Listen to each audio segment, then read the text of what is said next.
was your original idea for a zombie film called Mothertown? What was your original idea for the entire thing? It's just to be a zombie film.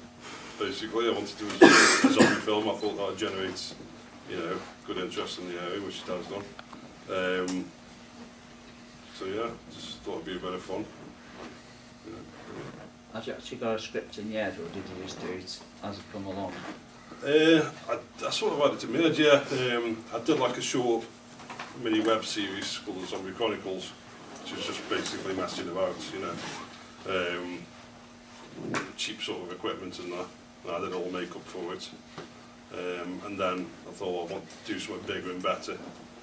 So I thought I'll do a feature-length film. It was difficult because I was working full-time as a care worker at the time. Yeah. So I didn't have any sort of time to do it. You know what I mean? Yeah. I was just waiting for the opportunity because obviously it's a lot of hard work, especially. Yeah. You'll see when you see the film, it's very sort of, you can tell it's hard work. Yeah, it's all sort of films, all set in one day, you see. So, yeah. So yeah, it's hard work. But then I had that brain tumour, which gave me 8 months off work. That was the opportunity to sort of do it, then, you know what I mean? So, yeah, over cloud. I'm looking at you. Did you ask the question? Yeah. You asked the question. That's a brain tumour. That gets blamed for a lot of things. Oh, well, you won't believe coming out of some scrapes. Was the film self-backed, or did you get any funding from, you know, because of the likes of Kickstarter and Indiegogo? Yeah, did you think of doing? I thought I'll do it for the enjoyment of it. So I did it. Whatever the film makes will go to charity anyway. Any sort of profit, if it does make any profit, like it should do. Yeah. The DVD sale, all that'll go to charity, local charity. Okay. And it opened a lot more doors filming it. You know what I mean? People are more likely to give you things or let you use things or give it for charity. Yeah. Things like makeup artists, actors, you know, got people like Nick Hancock, you know, agreeing to do it because obviously it was for charity. You know, Pete Bennett and all these various people who are in it, they're giving the time for free. You got professional makeup artists as well. You know, give the time for free. It normally charge like £100 a day or something, but they do it for free. Yeah. You know, it's things like that. So it opened a lot of doors doing it that way. Then obviously I had to set up Kickstarter because obviously it was going to incur some costs. So I thought something like £500 just might cover for the things I need to buy. Obviously it's very, very cheap for any kind of film that might do, you know, a big zombie film like that. So £500, set up a Kickstarter campaign, and then went from there. Got the full funding for it, and then yeah, just blew it all. Seems to take off really quick. Yeah. From what I saw of it, anyway. Yeah, it was purely, it was by accident, really. I mean, it wasn't by accident. I planned the whole thing. It was. I mean, the second scene I filmed was meant to be the first sort of big scene. It was at Port Vale car park, and you were there, weren't you? And it was meant to be like a big scene with everybody escaping from the football ground, which is a normal thing at Vale Park on a Saturday. And then it was so I arranged for like 40 or 50, say, extras to play football fans, football supporters, and then about, say, 8 or 9 zombies, a couple of makeup artists.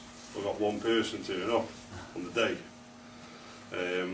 And that was a bit it was a bit embarrassing, you know what I mean? So it was like, God, this guy's like, a bit awkward, like, you know, sitting in the car next to me. So, where's everybody, mate? You're it. But it filmed the scene anyway, you know. I tried to make it look all shaky so it looked like there was more people there. People running around the circle, basically, past the camera. You know how it is. So we did that. And then, sort of like a month later, when I come to shoot a big scene in Burslem, where like 800 people, 900 people turned up. Right, everybody up Vale, we did it again. Yeah, look better then. So you got like, you know, loads of people, like 300, 400 people or something coming out of Vale, you know. Yeah. So I got it done in the end. Yeah. It just how it escalated quite quickly. Was that just down basically to putting it on social media and saying, yeah, turn just up, badgering people basically, you know, and just generating the interest and different, you know, content. Sorry, good question. That day in Burslem, you're going to love this and you might well use it in future interviews, but Okay. I'd popped down to KFC for a quick taste. It was just after you'd finished filming and there were still people milling around dressed as zombies with blood everywhere. And stuff. I got back to the pub. I live above the Roebuck in Burslem. Okay. And my mum pulled up in the car. She said, I've just had ring 999. You know, there's a guy walking around the cash point, dripping with blood.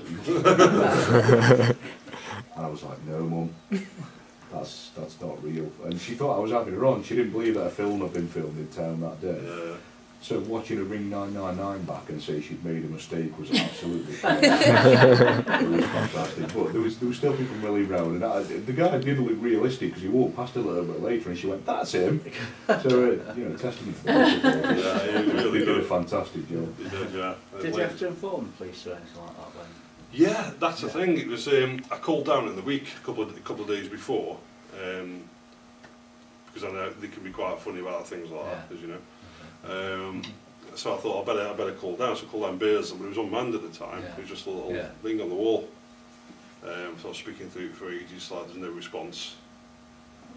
So I just sort of, you can leave a message. And I just said, then this woman sort of come on and said, took me 5 minutes before I realised it was one of those cigarette things that the people still out. So I went to the next one. Anyway, there was, I spoke to this lady and they said, so yeah, I said, oh, I'm doing a film. Oh wait, does it involve any firearms? I thought, no. Okay, how long will it take? I said, well, most of the day. Okay, just let us know on the day, just on the day. I was like, okay. So on the morning, obviously I saw the queue of people all around Burslem. So I went up to the Burslem police station again. Again, it was obviously the thing. And I said, pretty much the same thing, I'm doing the film this morning. Does it involve firearms? No. They didn't ask how many people were there or anything, that's the first thing I would have asked. And that was it. So I got loads of police were sort of pulling up and driving past like, oh, what's going on. Yeah, but there's obviously nothing they could do about it now, so I'll let them know. How did you do the aerial shots? Who did that for ladders. You had Andy Lloyd from Six Towns narrating the beginning for you, didn't you? I've seen the trailer. Lloyd, I follow on from Andy, he's a great guy. But I noticed the aerial scene, how did you get that done?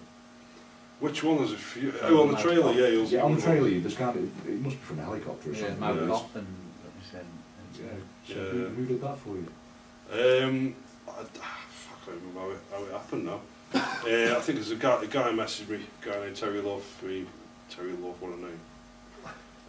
When anybody named Terry Love messages you, I tend to ignore it. But I just saw the first part, and he said like he's got a helicopter, it's for charity and that, so you can use it if you want. Well, I thought, for what though? I couldn't get my head around it. I thought, I've got to make up a scene now where, oh yeah, of course, aerial footage never even occurred to me.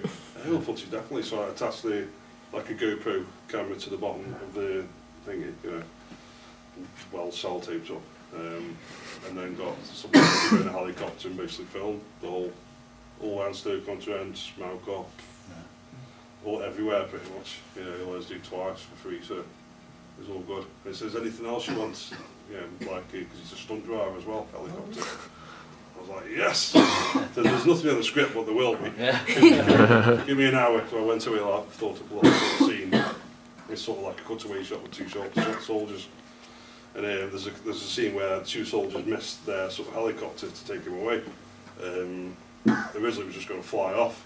Well, it wasn't even going to be there originally, but I thought, well, if the soldiers sort of shoot it down to spite, and it just, as soon as we started shooting with these sort of replica guns, he started spiralling like that and hurtling towards the ground. We both sort of stopped like that because it looked so real. It looked like it was just going to plummet into the ground, but it just sort of spinned away. It was really good.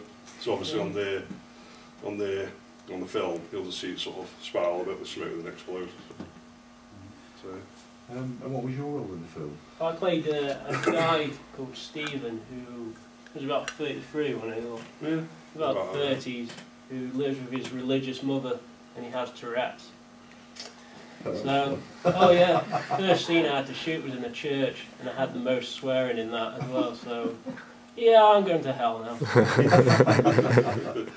It was a good little bit. I'm never turning up for auditions at the pub, at Smithy pub, and just saying I hadn't like asked to come in. I just turned up and got a small part in it, and then later on he contacted saying, "Do you want to play this part?" I was like, "Yeah, all right."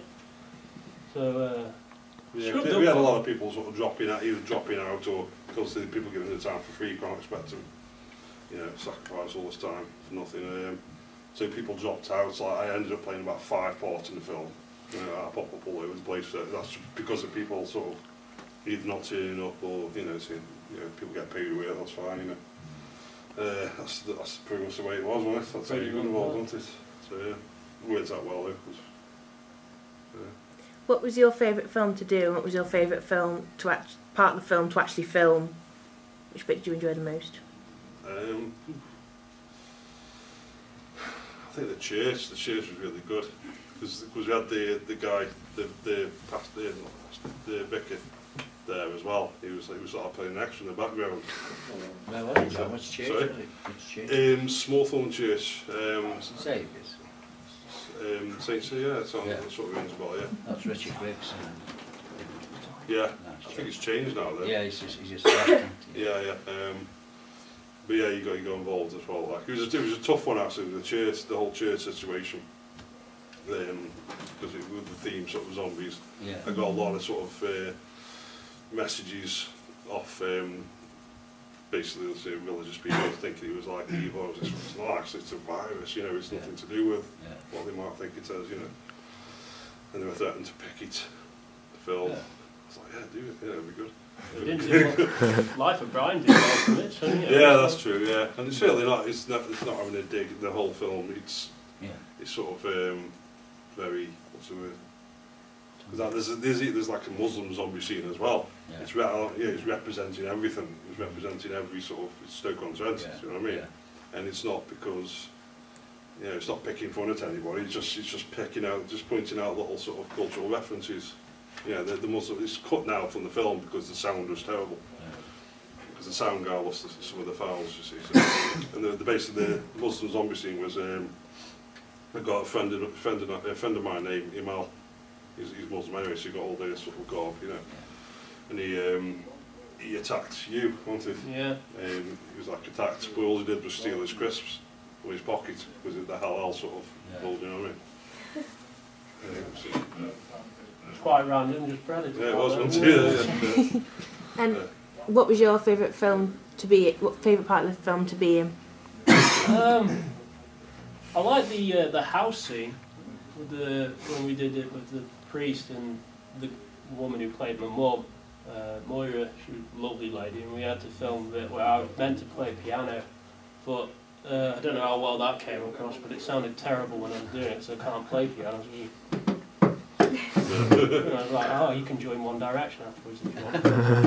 Fair enough.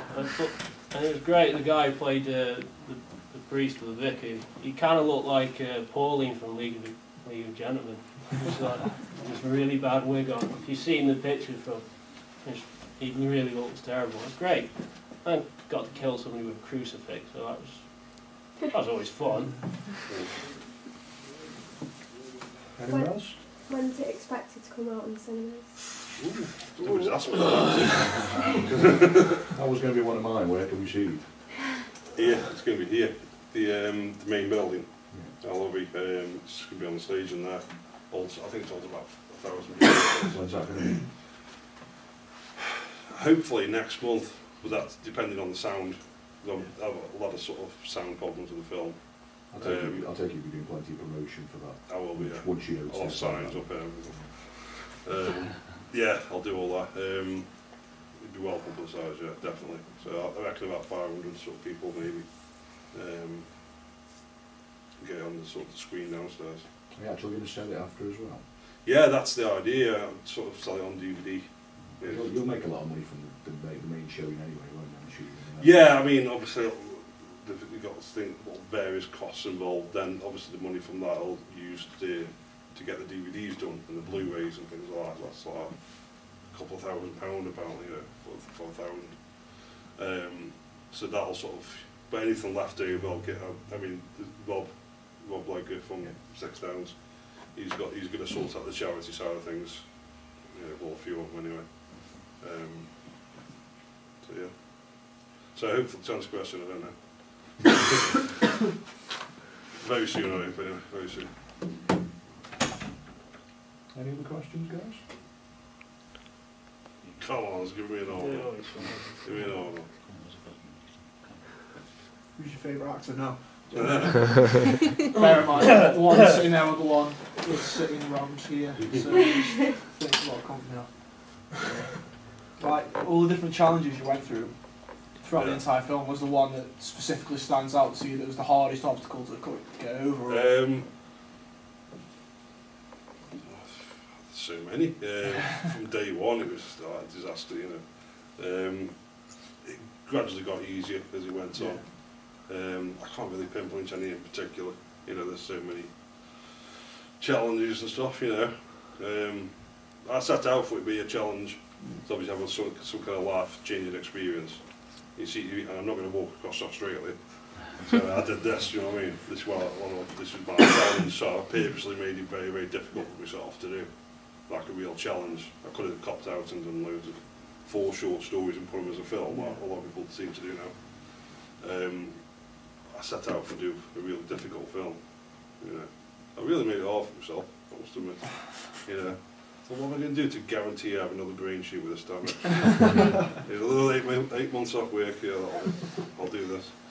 Why horror? What drew you to horror? I love horror. I love everything to do with horror. What made you choose horror? I don't really know. I mean, first and foremost, I like sort of comedy. Like I was brought up like watching sort of Howard Lloyd, Laurel and Hardy, all that kind of comedy. You know, that was my side. That's the comedy I sort of liked. All that. Then I liked sort of the horror films. Christopher Lee, Peter Cushing, the old Hammer films. I also looked to the modern day, sort of the old George A. Romero zombie films. Yeah, I used to love them. And I suppose it was a combination of all them really. But I like sort of comedy. I like dark sort of comedy. Not really slapstick sort of carry on kind of comedy, but you know, more sort of. That's the reason. You want to ask a question, yeah?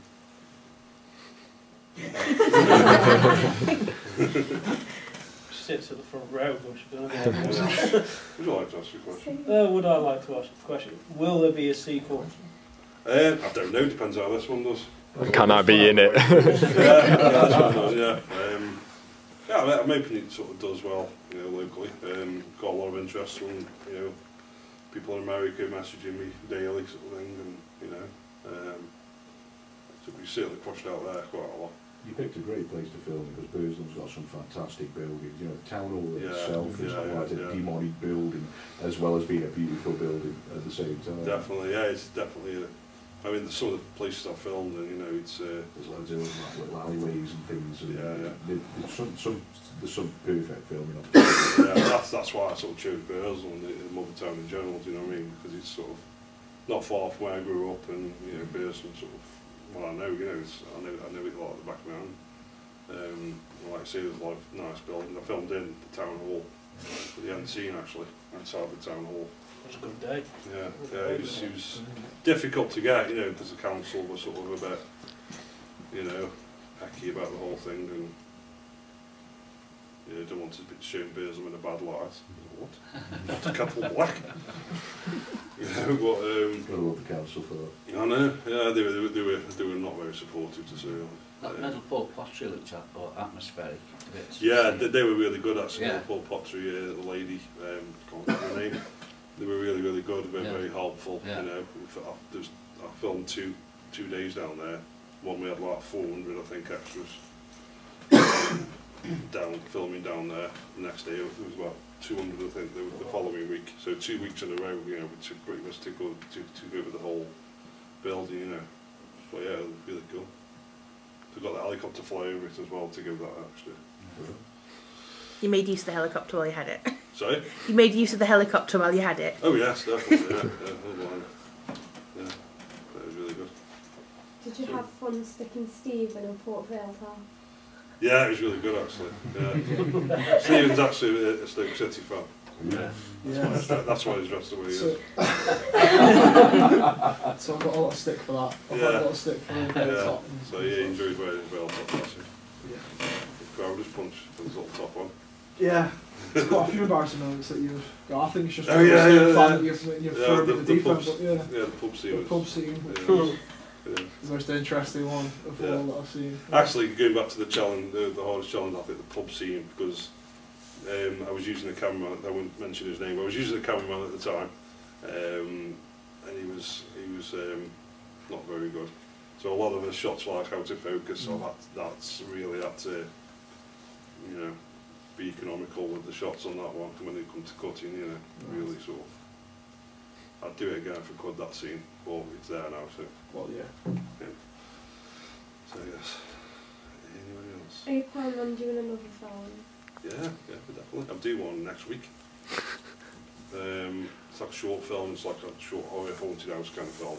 It's filmed at Sandon Hall, which is, do you know Sandon Hall? I've heard of it. Yeah, it's like Buckingham Palace style thing, you know, it's near Stone, I think, that way. But I'm filming in there, it's got big grand staircases, it's like all sort of traditional horror film, haunted house kind of thing, you know, Legend of a Horror House and all that. So filming that, that'll take 2 days, and after that I'm going to do film hopefully next year, beginning of next year, a full feature length one again, so hopefully I'll get a lot, sort of, a bit more backing on it, and, you know, so yeah, it's going to be good, mate. I think you'll find that once you've made one, you know, get a bit of a reputation. You might get Yeah, I'm hoping so. I'm hoping the fact that I've done this for £500, I did that for a reason. Yeah, so people say, well, you did that for £500, what can you do with exactly for most pounds? Yeah, I'm hoping it'll work that way. You know, fingers crossed. Yeah, fingers crossed. You know, it's not you know, the whole film started off with me and a camera. You know, there's nothing else. That's the way it is, you know, that was just me. That was the only way I could do it. But obviously as the film progressed, it got a lot bigger. So it's obviously got its flaws, it's not technically brilliant by any means. But then again, I can sit on the cinema and watch a technically brilliant film, all sweeping shots and really nice and smooth and not really boring. Transformers 3. Yeah. Is it that bad? Yeah. Not the new one, the third one. Yeah. Is that the Dark Side of the Yeah, that was awful. Yeah, it No, was, that's an album by Pink Floyd. Oh, yeah, Dark Side of the Yeah, that's it. Any other questions, folks? Well, you must have loads, huh? I've already asked 2. That's unusual for you to be quiet.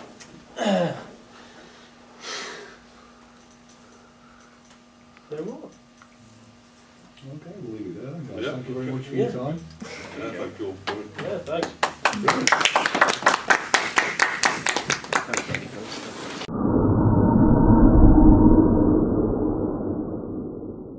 Okay, so here we are playing PT!